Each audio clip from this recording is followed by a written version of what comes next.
Welcome back to the recap of Reacher Season 2.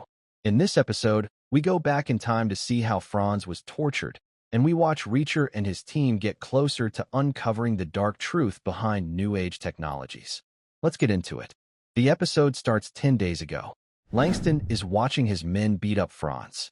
He tells Franz the beating will stop if he talks, and says who else knows what he found out. He warns that Franz isn't saving his friends in Atlantic City, Sanchez and Orozco, by staying quiet. But Franz spits blood in his face and stays silent. Langston breaks his legs and tells his men to get him ready. Later, Franz is tied up in a helicopter with Langston and his henchmen. Langston gives him one last chance to talk, but Franz just laughs and says, "I'm just thinking about what the big guy is going to do to you." Then they throw Franz out of the helicopter. Langston, confused, asks, "Big guy? Who the hell was he talking about?" Now in the present, Reacher is in a gun shop. He tells the assistant he wants 3 burner phones and lots of guns. The assistant says he needs to wait 7 days. Reacher pays him extra and walks out with everything he needs. In the car, O'Donnell complains about the Glock 17 Reacher got him. He prefers his own, but Reacher reminds him that this one can't be traced. They're looking for a safe place to stay when a cop car stops them. Reacher, staying calm, naps and says to wake him if something important happens. Russo, a cop, arrives and takes Reacher to the station. Reacher tells Dixon and Neagley to check out the parking pass lead. O'Donnell tags along pretending to be Reacher's lawyer. He actually went to law school. Dixon and Neagley visit New Age Technologies. They talk to the operations director, Marlo Burns.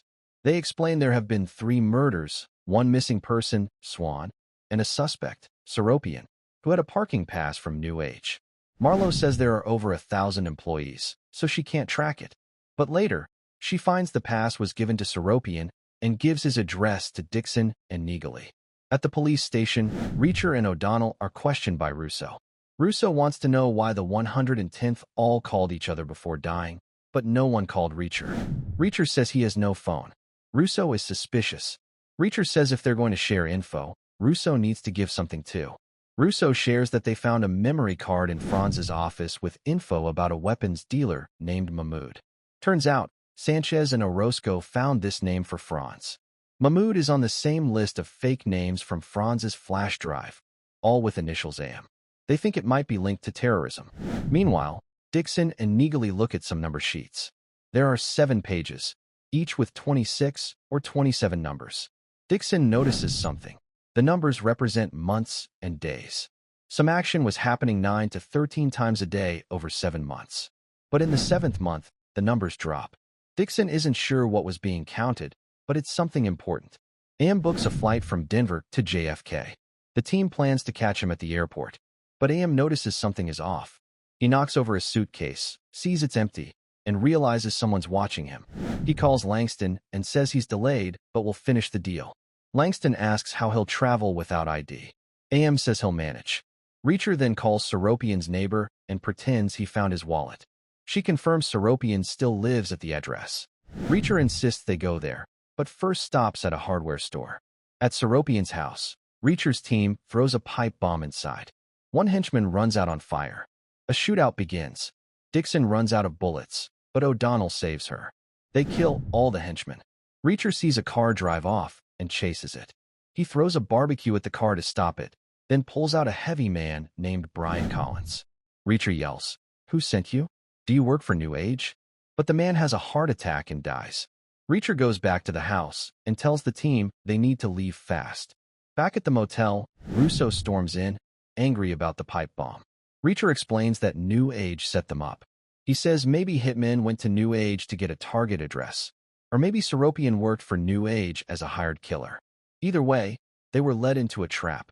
Russo warns them to stop acting on their own and says AM never got on his flight.